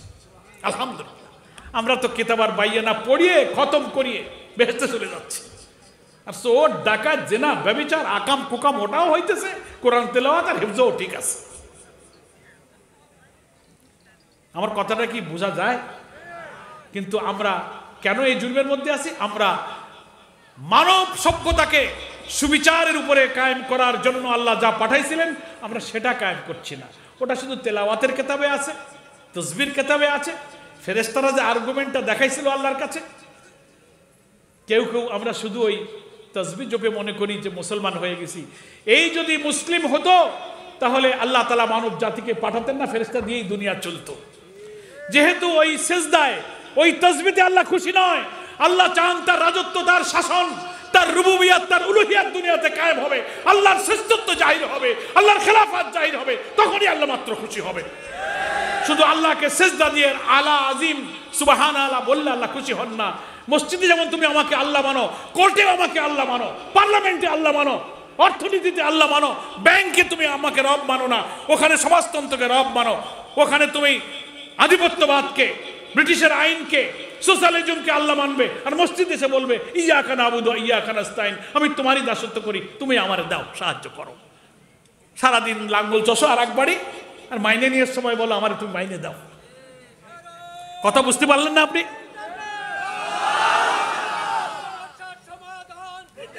আমার ভাইরা, স্লোগান দরকার নাই, আমি কথার প্রায় শেষের দিকে এসে যাচ্ছি। আমি বলছি, আল্লাহ বলছেন লাকাদ আরসালনা রুসুলানা বিল বাইয়িনাতি ওয়া আনজালনা মাআহুমুল কিতাবা ওয়াল মিজানা লিয়াকুমান নাসু বিল কিসত। মানব জাতি, এখানে নাস শুধু মুসলমান বা কোনো ধর্ম বর্ণ বলা হয়নি। নাস মানে হলো ব্যাপক অর্থে সমস্ত মানুষ যেন ন্যায় বিচারের উপরে কায়েম হইতে পারে, এটার জন্য আমি এই কিতাব, বাইয়িনা, মিজান, তিনটা জিনিস পাঠাইছি। এরপর আর একটা কথা বলছেন, ওয়া আনজালনাল হাদিদ, আমি লৌহর সাথে তুলনা দিয়ে বলছেন আমি লৌহের মতো শক্ত একটা শক্তি নাজিল করেছি। ফিহি বাসুন শাদীদ ওয়া মানাফিউ লিন-নাস, যার মধ্যে আছে বিপুল শক্তি এবং কল্যাণ। সব তাফসীরকারকরা একমত, এই হাদিদের রূপক অর্থে আল্লাহ এখানে রাষ্ট্র শক্তিকে বুঝিয়েছেন। রাষ্ট্র শক্তি আল্লাহ তোমাদেরকে দিয়েছেন, যে এই শক্তিকে কাজে লাগিয়ে, বিপুল শক্তিকে ব্যবহার করে তুমি আমার দ্বীনকে বিজয়ী করবে এবং বিশ্ব মানবতা এখান থেকে কল্যাণ সাধন করবে। আমার ভাইরা, তাফসীরুল কোরআন মাহফিলে যদি কোরআনের মূল শিক্ষাটা আমরা বুঝতে না পারি, চলে তো যাব দুনিয়া থেকে। কি জন্য কিতাব এসেছিল, কি জন্য মিজান এসেছিল, বাইয়িনা এসেছিল, এটা আমাদের বোঝা। পরিবার, সমাজ, রাষ্ট্রের কোনো কোনো জায়গায় আমি আল্লাহকে রব মানবো, আর কিছু জায়গায় আমি তাগুত আর শয়তানকে রব মানবো। আমি তো পূর্ণ মুসলমান হতে পারলাম না। আল্লাহ আমাকে ভয় দেখিয়ে বলেছেন, ইয়া আইয়ুহাল্লাযীনা আমানুত্তাকুল্লাহ, ও ঈমানদার লোকেরা তোমরা আল্লাহকে ভয় করো, ওয়ালা তামুতুন্না ইল্লা ওয়া আনতুম মুসলিমুন, তোমার জন্য মরণ না হয়, মৃত্যু যেন এমন অবস্থায় না হয়ে যায় যতক্ষণ না তুমি পূর্ণ মুসলিম হয়ে গেছো। তো রাষ্ট্রে সব জায়গায় আল্লাহর আইন না মানলে কি পুরো মুসলমান হওয়া যায়? কি করে হবে? সেই জন্যই রাসূল আকরাম সাল্লাল্লাহু আলাইহি ওয়াসাল্লাম দুনিয়াতে এসে বেঁচে ছিলেন 63 বছর। 40 বছর ধরে তিনি মানুষের সমাজ কল্যাণ, হিলফুল ফুজুর, দুঃখ কষ্ট, অনাচার, অবিচার, শিরক, বেদাত, মানবতার নিষ্ঠুর রক্তক্ষরণ, জাহেলিয়াত, এই সব তিনি দেখে দেখে পেরেশান হয়ে হেরার গুহাতে গিয়ে ধ্যান করতেন, চিন্তা করতেন কি করে জাতির সমাধান হবে। আল্লাহ ওখানেই এই হুদা নাজিল করেছিলেন, এই কিতাব ওখানেই। যারা গেছেন হজে, জাবালে নূর দেখেছেন না? সেই পাহাড়, হেরার পাহাড়েই কোরআন জিবরিল ফেরেশতা আকাশ থেকে এসে আল্লাহ রসুলকে 3 বার জড়িয়ে ধরে বলেছিলেন ইকরা। রসুল বলছেন আমি পড়তে পারি না। 3 বার ধরে চেপে ধরে তারপর তিনি পড়তে পারলেন। কাঁপতে কাঁপতে জরাক্রান্ত রোগীর মতো তিনি ঘর্মাক্ত হয়ে ছুটে গেলেন স্ত্রী মা খাদিজাতুল কুবরা রাদিয়াল্লাহু তাআলা আনহার কাছে, গিয়ে বললেন জাম্বিলুনি জাম্বিলুনি, আমাকে কম্বল আচ্ছাদিত করে ঢেকে দাও, জ্বর আসলে মানুষ যেমন কাঁপে। এই মা খাদিজা এই হুদা, এই কেতাব, এই বাইয়িনা, এই মিজান নাজিল হওয়ার আগ পর্যন্ত রসুল দীর্ঘদিন থেকে হেরার পাহাড়, যারা সেখানে গেছেন নিচের থেকে কত উঁচু, 1500 বছর আগে আল্লাহর নবী যখন ওখানে হেঁটে হেঁটে যেতেন দুর্গম গিরি সংকটের পাহাড় পাড়ি দিয়ে। আমি কয়েকবার যাওয়ার চেষ্টা করেছি, যেতে পারি না, শরীরে কুলায় না। আপনারা অনেকে গেছেন। সেইখানে মা খাদিজা রসুল ওখানে বসে আল্লাহর কাছে ধর্ণা দিতেন, আর উনি মশকে কিছু পানি আর খেজুর নিয়ে রসুলের কাছে গিয়ে দিতে যেতেন। এই কিতাব সেখানে নাজিল হলো। রসুল আসলেন, চাচাতো ভাই ওয়ারাকা বিন নওফলের কাছে নিয়ে গেলেন, বলেন এ তো সেই ফেরেশতা যারা আগে নবীদের কাছে আসছে, তোমার টেনশন করার দরকার নাই। আমার আফসোস হচ্ছে আমি যখন থাকবো না আল্লাহ বিরোধী শক্তি তোমাকে নির্যাতন করবে, তখন বিতাড়িত করার চেষ্টা করবে, তুমি নবী হবে, এ হচ্ছে আল্লাহর সেই ফেরেশতা। রসুল প্রথম থেকেই দায়িত্ব পেলেন, দাওয়াত দিতে লাগলেন। রসুল বললেন এক আল্লাহকে বিশ্বাস করো। মা খাদিজা, আবু বকর, ওমর, উসমান, জায়েদ, আলী একে একে সব ঈমান আনতে লাগলো। মক্কায় 13টা বছর রসুল দাওয়াত দিয়েছেন। এই হৃদয়, এই বাইয়িনা, এই কিতাব বোঝো, পড়ো, এটা দিয়ে জীবন গড়ো, সমাজ গড়ো। আবু জেহেল, আবু সুফিয়ান, সাহেবা, উতবা, ওলীদরা রসুলকে বাধা দিল। আল্লাহ হুকুম দিলেন তুমি গোপনে করো। 3 বছরের মতো গোপনে দাওয়াত দিল, মারবে, ধরবে।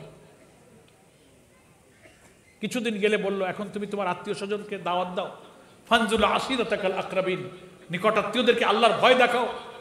কিছু পরে আবার বলল দা বিমা তুমার, যা তোমাকে আদেশ করা হচ্ছে তুমি মানুষকে সেদিকে ডাকো। প্রকাশ্যে দাওয়াত দিলেন, মার খেলেন। সাফা পর্বতে দাঁড়িয়ে সব মক্কাবাসীকে তিনি একত্রিত করে কালেমার দাওয়াত দিলেন। ইয়া সাবাহা, ভোরবেলা সবাই এসে জড়ো হলো। উনি বললেন তোমরা তো আমাকে আলামিন বড় বিশ্বাসী বলো, আমি এখন একটা কথা বলছি যে আল্লাহ তাআলা আমাকে রসুল করে পাঠিয়েছেন, তোমরা আল্লাহর দ্বীন মানো। ও তুমি এই জন্য ডেকেছো? তারা পাথর ছুঁড়ে রসুলকে বিরোধিতা শুরু করলো। এইভাবে নির্যাতন, বাড়ি ছাড়া, ঘর ছাড়া, বাড়ি ঘেরাও করে হত্যার ষড়যন্ত্র, শিবে আবু তালিবে জেলখানায় 3 বছর বন্দি করে নবীর খাদ্য পানি সব বন্ধ করে দিল। গাছের পাতা ছিঁড়ে চামড়ার রস ভিজিয়ে 3 বছর কারাগারে। বাংলাদেশের জেলে যারা থাকে তারা তো খাবার পায়, বাড়িতে দেখা করতে পারে। আল্লাহ রসুল যে কারাগারে কেটেছেন 3 বছর, শিবে আবু তালিবের পাহাড়ের গিরি সংকটে কাফেররা খাবার বন্ধ করে দিল, দেখা করা যাবে না। হাদিসের মধ্যে কেতাবুল মাগাজিতে বলা হয়েছে পানির অভাবে, খাদ্যের অভাবে শিশুরা, নবী পরিবার চিৎকার করে কেঁদেছে, আর কাফেররা দূর থেকে পৈশাচিক উন্মত্ততায় উল্লাস করেছে।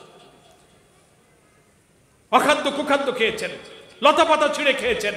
হাদিসে বলা হয়েছে কষ্ট করতে করতে দাওয়াতের জন্য রসুলের পায়খানা মুবারক শক্ত, ছাগল পায়খানা করলে যেমন শক্ত পায়খানা, এরকম কষ্টের জীবন রসুল ধারণ করেছেন। আমার ভাইরা, সেখান থেকে বেরিয়ে আল্লাহ রসুল তায়েফে চলে গেছেন। পথে পথে রসুলের পাথর মেরে মেরে রক্তাক্ত করেছে, পাগল বলেছে। আহত হয়ে তিনি সেখানে পড়ে থাকছেন। আমার ভাইরা ফিরে এসছেন, সেখান থেকে এসে আল্লাহ তাআলা তাকে নিয়ে গেলেন মেরাজে। মক্কায় তোমাদের কষ্ট, কেউ থাকতে দেয় না। বেলালকে উত্তপ্ত মরুর বালুতে পাথর চাপা দিয়ে শাস্তি দিচ্ছে, খাব্বাবকে মারে, আংড়া আগুনের উপরে চিৎ করে শুয়ে দিয়েছে।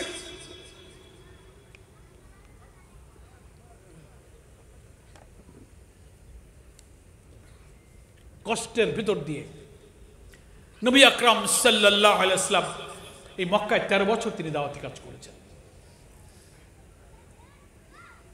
এই কঠিন অবস্থার মধ্যে আল্লাহ পাক তাকে মেরাজে নিয়ে গেলেন। আমি ওই বাইয়িনা, কেতাব আর মিজানের কথা বলতে গিয়ে রসুলের এই জীবনে চলে গেলাম। এই জন্য ওই যে অনেকে বলে যে হুজুররা কোরআন পড়ে আর শুধু রাজনীতি করে আর হুজুররা একটু গদিতে যাইতে চায়। রসুল যে 13 বছর দাওয়াতি কাজ করার পরে শোনেন আল্লাহ তাআলা রসুলকে কি শেখাইলেন। মক্কার কাফেররা তোমাকে মারে, দেশে থাকতে দেবে না, রসুলের বাড়ি ঘেরাও করলো, হত্যা করবে, খণ্ডিত মস্তক আনতে পারলে 100 উট পুরস্কার দেওয়া হবে, মৃত্যুদণ্ড ঘোষণা করলো, দারুন নাদুয়ায় বসে ষড়যন্ত্র করলো। শেষ কাছে তিনি আবু বকরকে নিয়ে হিজরত করলেন।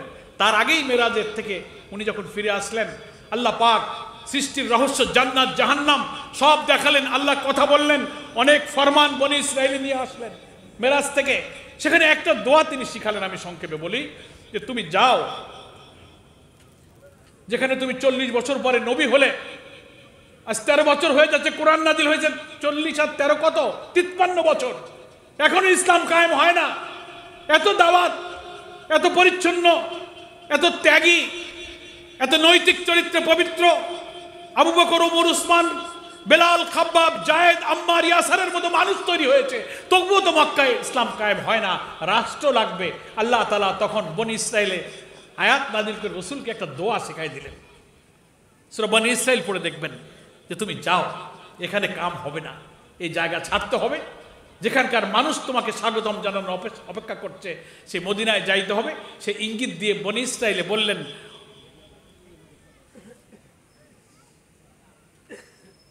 অকুল রব্বি আদখিলনি মুদখালা সিদকিউ ওয়া আখরিজনি মুখরাজা সিদকিউ ওয়াজআলনি মিন লাদুনকা সুলতানান নাসীরা।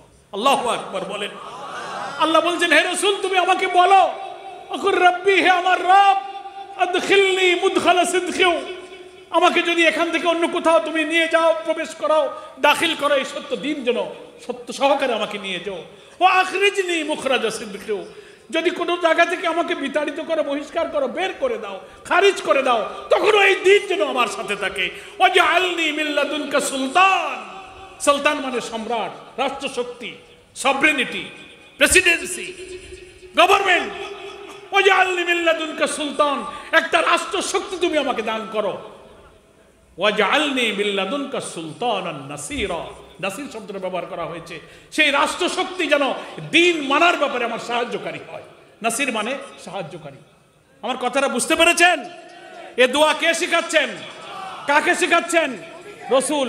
আমি এই আয়াত যখন পড়লাম, বুঝলাম তাফসীর, দেখলাম যে এই দোয়ায় আল্লাহ তাআলা বলতেছেন, মক্কা থেকে তুমি যদি আমাকে নাও, বের করো, আর যদি মদিনায় প্রবেশ করাও, তাহলে তোমার এই রক্তমাখা দিন আমার সাথে যেন থাকে।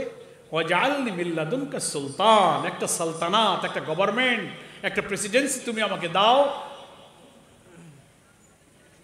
সুলতানান নাসীরা, এই দিন মানার জন্য সাহায্যকারী এমন একটা স্টেট, একটা রাষ্ট্র তুমি আমাকে দাও। আমি এই দোয়াটার নাম রেখেছি গদির দোয়া। গদি, হুজুররা যে গদিতে যাবে, আল্লাহ বলছেন এই দোয়াটা হচ্ছে রাষ্ট্রশক্তি চাওয়ার দোয়া। এখন আপনি বলেন, আমি যে কথাগুলো বললাম কোরআন থেকেই তো বললাম, এই দোয়াটা হলো সূরা বনি ইসরাইল। ওলামায়ে কেরাম আছেন, এই বাইয়িনা, এই কিতাবে মিজান দিয়ে আল্লাহ বলছেন, ওয়া আনজালনাল হাদিদ ফীহি বাসুন শাদীদ ওয়া মানাফিউ লিন-নাস, একটা স্টেট, একটা রাষ্ট্রশক্তিও তোমাকে অর্জন করতে হবে, যার বিপুল শক্তি আর কল্যাণ দিয়ে বিশ্ব মানবতা মুক্তির স্বাদ গ্রহণ করবে। আমার ভাই, মানুষ সৃষ্টির এটাই হচ্ছে উদ্দেশ্য। এই জন্যই আম্বিয়ায়ে কেরাম আদম থেকে নিয়ে শেষ নবী পর্যন্ত রিসালাতের এই যে কন্টিনিউয়েশন, রিসালাতের এই ধারাবাহিকতা, লক্ষাধিক পয়গম্বর এসেছেন, কিতাব আকারে, সহিফ আকারে বিধান নিয়ে এসেছেন। অনেকে এটা প্রতিষ্ঠিত করেছেন, অনেকে দেখে যেতে পারেননি, শহীদ হয়েছেন, রক্তাক্ত হয়েছেন, নির্যাতিত হয়েছেন। অনেক নবীকে করাত দিয়ে মাথা কেটে বডি 2 ভাগ করে ফেলা হয়েছে, রসুলদের মাথা চিরে ফেলা হয়েছে, মাটিতে গর্ত করে অর্ধেক পুঁতে মাথা চিরে ফেলা হয়েছে, লোহার চিরুনি দিয়ে গায়ের গোশত সেচে ফেলা হয়েছে। মক্কার যুগে এত কষ্ট, এত সাহাবী, শুধু জিকির করলি, শুধু তসবিহ পড়লি, নামাজ পড়লি তো আর মার খাওয়া লাগে না। মুরগির ঠ্যাং, গরম জিলাপি আর সিন্নি। মায়ের কখন আসে? যখন রাষ্ট্রে তুমি মানুষের আইন পছন্দ না করে আল্লাহর আইন যখন জারি করতে যাবা, তখন তাগুত, রাষ্ট্রশক্তি বলবে, ও মসজিদে আল্লাহ আল্লাহ করলে তো অসুবিধা হতো, এদের গদি চায়, রাষ্ট্র ক্ষমতা চায়, এদের ধরো। কি আমার কথা বুঝাইতে পারছেন? এটা কি আল্লাহ জানতেন? নির্যাতন, জুলুম, পরীক্ষা তখনই আসবে যখন রসুলের কালেমার দাওয়াতের সাথে আপনার দাওয়াত যখন মিলে যাবে, তখনই নির্যাতন আপনার উপরে আসবে। আর যে দাওয়াতের মধ্যে কম্প্রোমাইজ আছে, আপোষ আছে, সেই দাওয়াতে বাধা আসে না, সেই দাওয়াতে আসে শিরনি, সেই দাওয়াতে আসে গরম জিলাপি আর মুরগির রান। আর যে দাওয়াতে তাগুত, রাষ্ট্রশক্তি, কালেমা যারা বুঝে পড়ে, লা ইলাহা ইল্লাল্লাহ, নেই কোনো ইলাহ, নেই কোনো মাবুদ, নেই কোনো বিধানদাতা, রিজিকদাতা, শাসনকর্তা, এটা যারা বোঝে তারা এই দাওয়াতের বিরোধিতা করে। আমাদের সমাজে একটা মুশকিল হয়ে গেছে, কলেমার অর্থ লা ইলাহার অনুবাদ করে নেই কোনো মাবুদ আল্লাহ ছাড়া। আমি বলি ইলাহ শব্দটাও আরবি শব্দ, মাবুদ শব্দটাও আরবি শব্দ। মাবুদ আরবি শব্দ না? তো একটা আরবি শব্দের অর্থ যদি আপনি আর একটা আরবি শব্দ দিয়ে করেন, তো বাঙালি বুঝবে ঘোড়ার ডিম। বাঙালির হাইকোর্ট দেখাইছে, দিনিয়াত ইসলামিয়াত পড়ছি ছোটবেলায়, নেই কোনো মাবুদ। মাবুদ মানে কি? ইলাহ মানে কি? এর বাংলা হচ্ছে আইনদাতা, শাসনকর্তা, সৃষ্টিকর্তা, যার কোনো আইন মানা যায় না, যার আইন ছাড়া তিনি হচ্ছেন ইলাহ। বলে উপাস্য, একটু বাংলা কষ্ট করে বানাইছে একটা, নেই কোনো উপাস্য। আর বা উপাস্য হলে কি বোঝা যায়? যার উপাসনা, যার সামনে পূজনীয়, মাথা ঠুকতে হয়, সিজদা করতে হয়, এরাই বলে উপাস্য। কিন্তু যদি বলা হয় নেই কোনো আইনদাতা, নেই কোনো সরকার, নেই কোনো গভর্নমেন্ট, নেই কোনো পার্লামেন্ট, অমনি কাঁদুনে গ্যাস, টিয়ার গ্যাস, ফাঁসি, জেল। কথা বুঝে আসতেছে? কলেমার অর্থ বুঝা লাগবে তো। লা ইলাহার অর্থ হলো there is no leader, there is no government, there is no parliament, there is no sovereignty illallah, একমাত্র আল্লাহ ছাড়া। এই কলেমার অর্থ তো মানুষ বোঝে না। সৈয়দ কুতুব শহীদ হাসানুল বান্না, বানিয়ে জামাত, উস্তাদ শেখ সৈয়দ আবুল আলা মওদুদী রাহিমাহুল্লাহ, এদের সব ফাঁসির আদেশ হয়েছিল। ইতিহাস পড়ে দেখবেন, সৈয়দ কুতুব শহীদের ফাঁসির কাহিনীতে অনেক কাহিনী পড়েছেন। ফাঁসির আদেশের সময় জেলখানায় যারা গেছেন তারা জানেন, যাদের ফাঁসিতে নিয়ে যায় ঝুলাইতে, জেলের একজন হুজুর থাকে, বেতনভুক্ত ইমাম থাকে। ফাঁসিতে নিয়ে যাওয়ার আগে ওই হুজুর তার কাছে যায়, গিয়ে বলে যে আপনাকে এখন রাত্রি 12টা বা 10টা বাজে, আপনি অজু করে গোসল করে 2 রাকাত নামাজ পড়েন আর কলেমা পড়ে, তওবা করে, কলেমা পড়ায়, তারপরে হ্যান্ডকাপ দিয়ে একটা কালো দিয়ে ফাঁসির মঞ্চে নিয়ে যায়। আলহামদুলিল্লাহ, জেলের সুন্নত তো আমাকে যথেষ্ট আদায় হয়েছে আলহামদুলিল্লাহ। ফাঁসির মঞ্চ ঘুরে ঘুরে দেখছি কোন জায়গায় আমাদের নেতাদের ফাঁসি দিছে। আল্লাহ আকবার, আল্লাহ আকবার। তো সৈয়দ কুতুব শহীদের জীবনী, এইসব শহীদের জীবনী পড়ে দেখবেন যে ওনাদের ফাঁসির আগে হুজুর গিয়ে বলতেছে যে এখন তো আপনার ফাঁসি হবে, আপনি এখন কলেমা পড়েন আর তওবা করেন। তো উনি জবাব দিচ্ছেন, শহীদ ইমাম সাহেব, আপনি যে কলেমা আমাকে পড়তে বলতেছেন,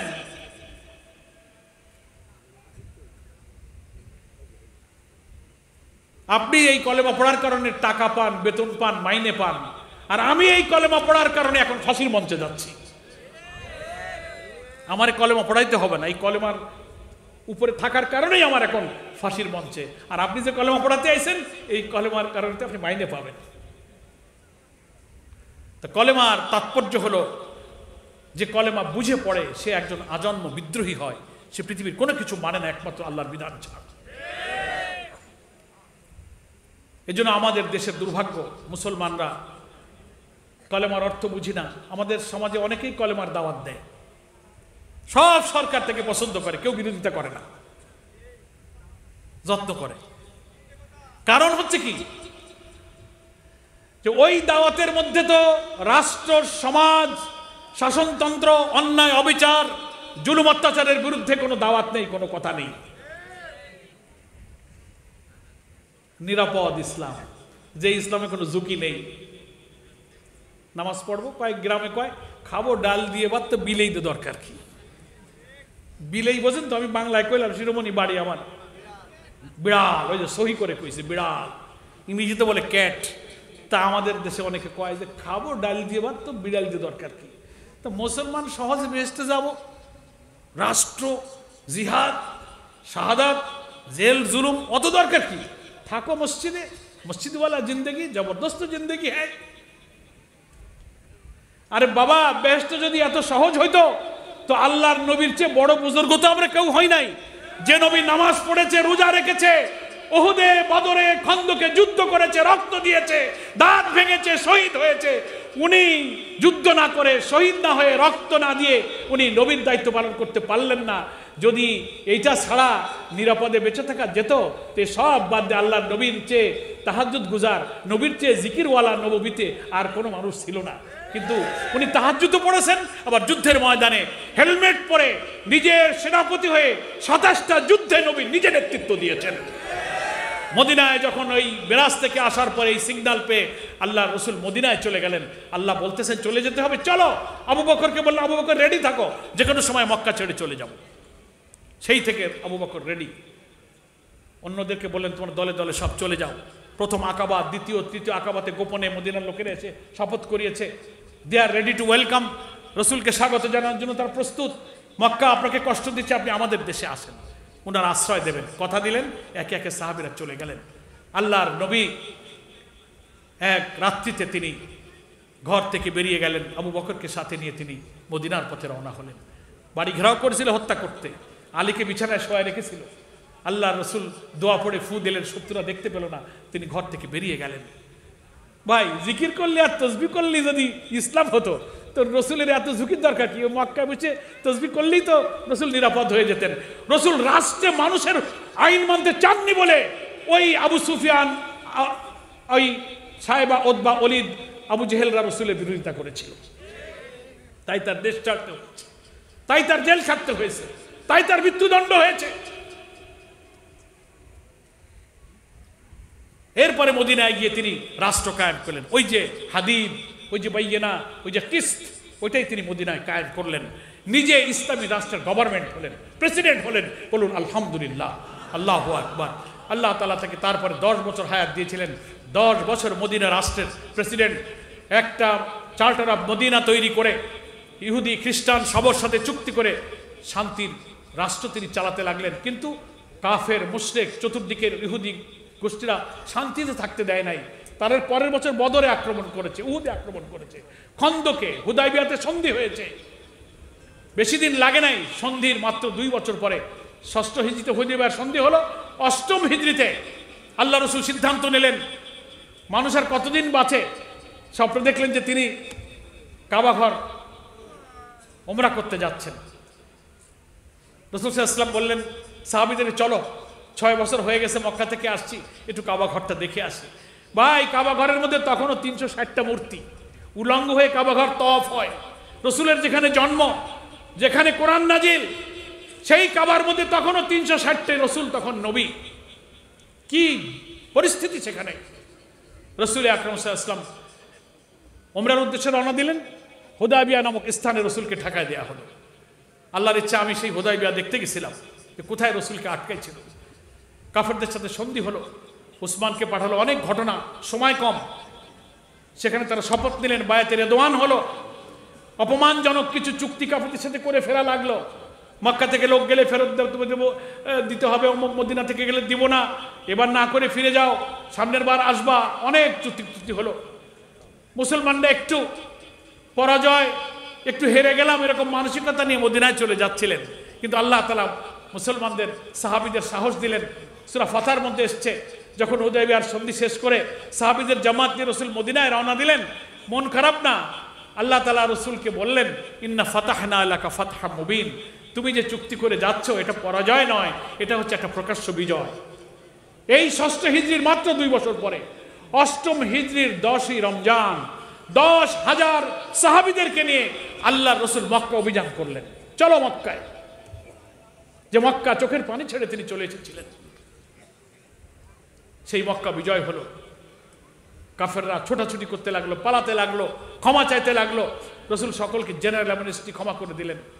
বলে আবু সুফিয়ানের ঘরে গিয়ে যে পালাবে তাকেও আমি মাফ করে দিলাম।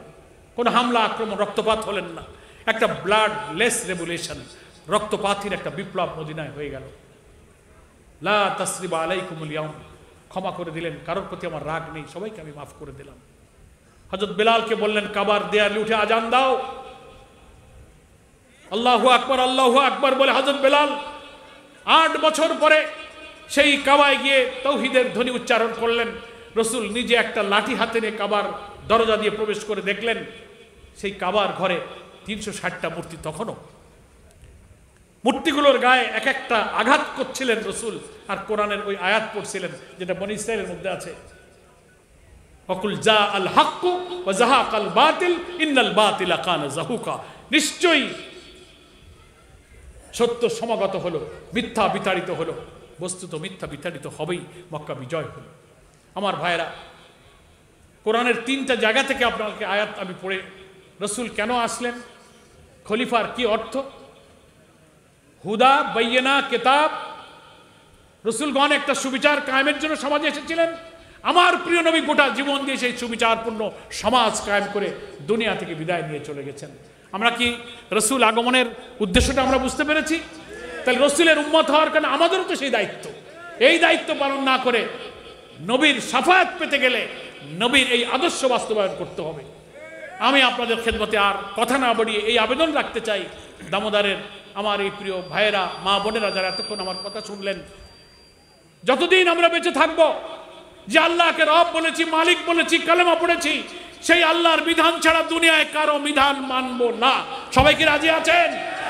সমাজে, রাষ্ট্রে, পরিবারে আল্লাহর আইন ছাড়া কোনো মানুষের আইন আমরা মানবো না। যে কবরে যেতে হবে, যে আখিরাতে উঠতে হবে, এই কোরআন সম্পর্কে আল্লাহ প্রশ্ন করবেন, মান রব্বুকা মান দীনুকা মান নবিয়ুকা। কিয়ামতের সেই দিন আমি কি বলবো, কে আমার রব ছিল, কোনটা আমার দিন ছিল, কে আমার নবী ছিল, সেই দিন যেন বলতে পারি এটাই আমার দিন, আর আল্লাহ তুমি আমার রব, আমার নবী তুমি আমার নবী ছিলে। সবাই আমরা রাজি আছি? তাহলেই আজকের এই তাফসীর মাহফিলে কষ্ট করে আপনাদের কথা শোনা আর আমার কথা বলাটা আল্লাহ হয়তো সফল করবেন, আলহামদুলিল্লাহ। আমার পরে হয়তো আরো অনেক কথা বলবেন, সভাপতির কথা বলবেন। অনেক দিন কথা বলি না, অনেক দিন পর কথা বললাম। 15 বছর তো জবান বন্ধ, কি বলেন? এখন জবানটা একটু খুলে দিছে আল্লাহ তাআলা। তা পয়লা আপনাদের কাছে আসলাম। আমি জানতাম না আপনারা মাহফিল টাফিল করছেন, আলহামদুলিল্লাহ। খুব কষ্ট করে আমার আসতে হয়েছে, তো আল্লাহ পাকের কাছে শুকরিয়া। এই জন্যই আসছি, আবার ভোরে চলে যাব। আপনারা আমার জন্য খাস করে দোয়া করবেন। আপনাদের দেখে অনেক ভালো লাগলো, আপনাদের জন্য আমার দোয়া থাকবে। দামোদর এই অঞ্চলের বাড়িতে বাড়িতে, এই এলাকায় একটা সময় তো যথেষ্ট বাড়িতে বাড়িতে আমি এলাকায় রাস্তায় রাস্তায় হেঁটেছি, আলহামদুলিল্লাহ। কিন্তু এমন এক সময় আমরা পার করেছি যে সময় আমি কেন, আপনারা অনেকে বাড়ি ঘরে থাকতে পারেননি, নাকি বলেন? বাড়ি ঘরে থাকতে পারেননি, পালাইছেন, ঘেরে গিয়ে থাকছেন, ছেলেদের লেখাপড়া হয় নাই, মামলা, কোর্ট, হাজিরা দিতে দিতে জান শেষ, বিনা অপরাধ শুয়ে আছেন, ধরে নিয়ে গেছে। ঘরে বসে 3 জনে কথা করছেন, বলে তুমি নাশকতা করতেছো, চলো। আল্লাহ তাআলা সেই যুগ পার করে দিছে। আল্লাহ যেন এই দুঃসময় যেন আমাদের জাতির ভাগ্যে যেন আর না আনেন, বলুন আল্লাহুম্মা আমিন। আমি আর কথা বাড়াতে চাই না। আপনাদের মাধ্যমে বাড়িতে যারা আছে, আপনাদের বৃদ্ধ পিতা মাতা, স্ত্রী, সন্তান, ভাই বোন, সকলের কাছে আমার তরফ থেকে আমি সালাম এবং দোয়ার দরখাস্ত পাঠাচ্ছি। আপনাদের জন্য দোয়া করি, আপনি আমাদের জন্য খাস করে দোয়া করবেন। আল্লাহ যদি হায়াতে রাখেন, ইনশাআল্লাহ আসবার যখন সুযোগ আল্লাহ দিয়েছেন, ইনশাআল্লাহ বারবার আমি আসার চেষ্টা করবো। ইনশাআল্লাহ আপনাদের সঙ্গে ইনশাআল্লাহ দেখা হবে। এইটুকু কথা বলে আজকের এই তাফসীর মাহফিলে যারা আসবার জন্য আমাকে দাওয়াত দিয়েছিলেন, তার প্রতি কৃতজ্ঞতা জানিয়ে আমি কোরআন মজিদের এই 3টে আয়াতের তাফসীর এখানেই শেষ করছি। ওমা তৌফিকে ইল্লা বিল্লাহ, হাযা মা ইনদি ওয়াল ইলমু ইনদাল্লাহ, আলাইহি তাওয়াক্কালতু ওয়া ইলাইহি উনীব। আসসালামু আলাইকুম ওয়া রাহমাতুল্লাহি ওয়া বারাকাতুহু।